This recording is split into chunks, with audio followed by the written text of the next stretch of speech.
Bumalik ako ng HMR Pioneer Mandaluyong branch. Sobrang daming dilata ang inyong makikita dito. Ayan guys, nandito ako sa HMR Pioneer Reliance sa Mandaluyong. Ayan, nakita nyo may mga available silang mga dilata. Ba't iba ang flavor niyan?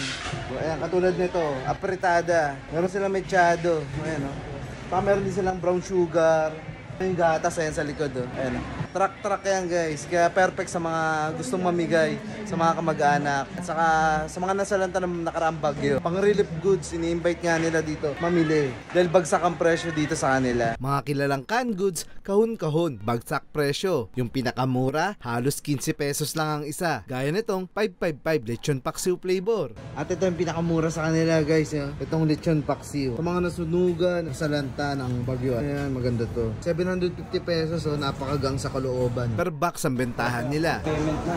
For payment na yan, sir? Yes, sir. Dalawang box. Dalawang box yan, Maraming mapapakain yan.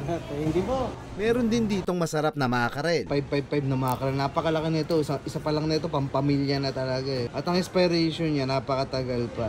August 25, 2024 pa. So, isang taon pa to. Paborito ko rin to. Sarap igisa sa kamatis niya. Lalagyan mo ng talbos ng kamote. Naabutan ko nga, marami nang bumibili. Kahon-kahon. Para ipamigay sa mga kababayan nating nangangailangan. Pwede rin sa mga kamag-anak, kakilala at mga kaibigan. Iba't iba ang expiration date ng bawat delata. May 2 months, may 3 months, 4 months at 1 year pa. Kaya asahan na natin na yung delatang may 2 months na lang ang pinakamura. Perfect ang mga canned goods na ito para sa mga grupong nagsasagawa ng feeding program at namimigay ng relief goods, lalong-lalo na sa mga lugar na nasalanta na nakaraang bagyo na hanggang ngayon baha pa rin kaya hindi sila makapagtrabaho. Kaya siguradong pag nakatanggap sila nito, malaking bagay na sa kanila at makakatulong ng todo ang mga pagkaing delata na to. October yan guys, so ilang bomba. Pwede natin magbigay ng tulong. Bibila ako na ito, pamimigay natin sa mga walang pangkain sa madadaanan natin pag-uwi.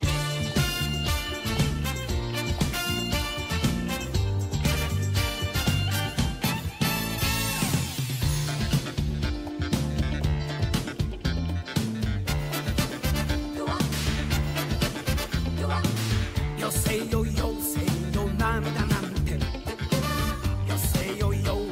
すねるなんて